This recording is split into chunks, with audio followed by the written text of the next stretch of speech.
Tales of Romance. I'm Mardell, reading The Blue Castle by L. M. Montgomery.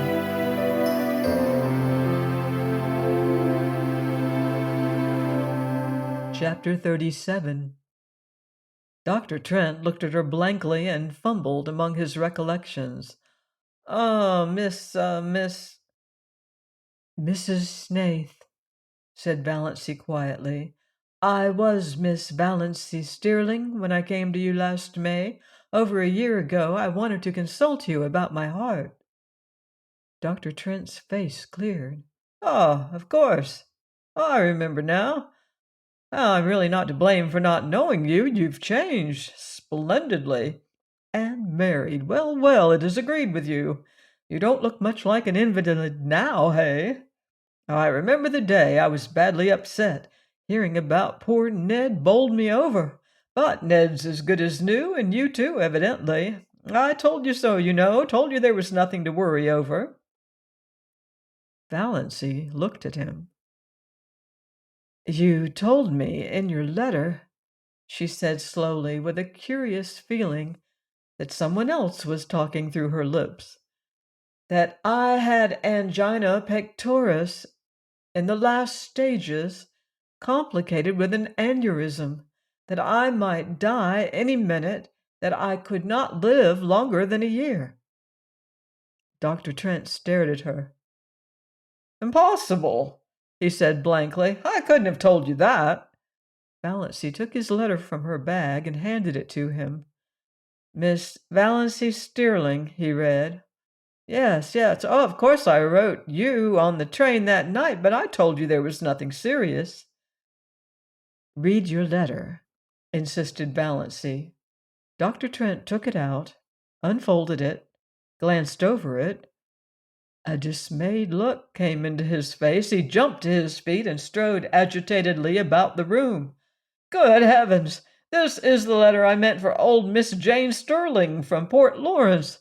She was here that day, too. I sent you the wrong letter. What unpardonable carelessness! But I was beside myself that night. My God, and you believed that... You believed... Oh, but you didn't. You went to another doctor." Valancy stood up, turned round, looked foolishly about her, and sat down again.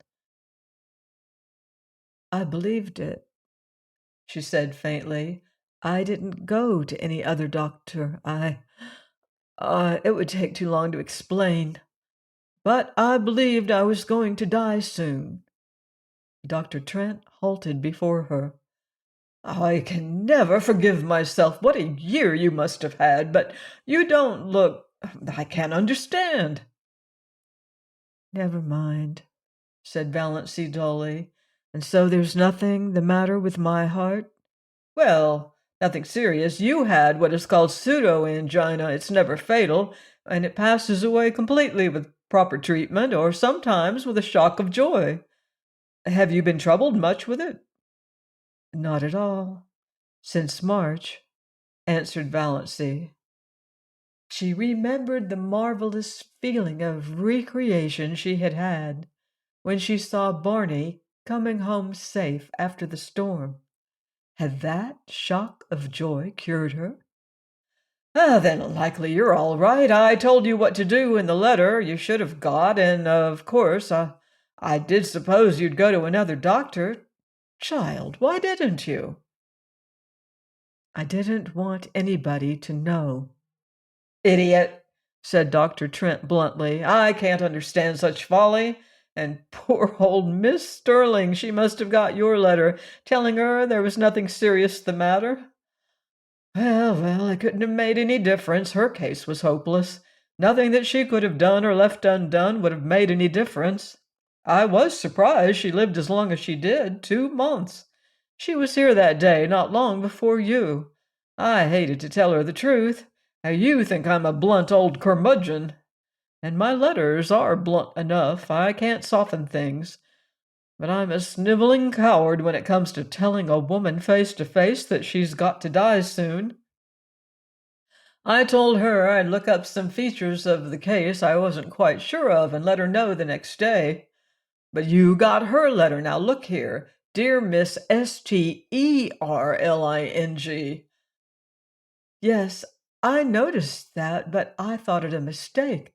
I didn't know there were any Sterlings in Port Lawrence. She was the only one, a lonely old soul. Lived by herself with only a little home girl.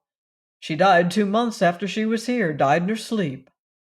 My mistake couldn't have made any difference to her, but you. Oh, I can't forgive myself for inflicting a year's misery on you. It's time I retired, all right, when I do things like that, even if my son was supposed to be fatally injured. Can you ever forgive me? A year of misery? Valancy smiled, a tortured smile, as she thought of all the happiness Dr. Trent's mistake had brought her. But she was paying for it now. Oh, she was paying. If to feel was to live, she was living with a vengeance.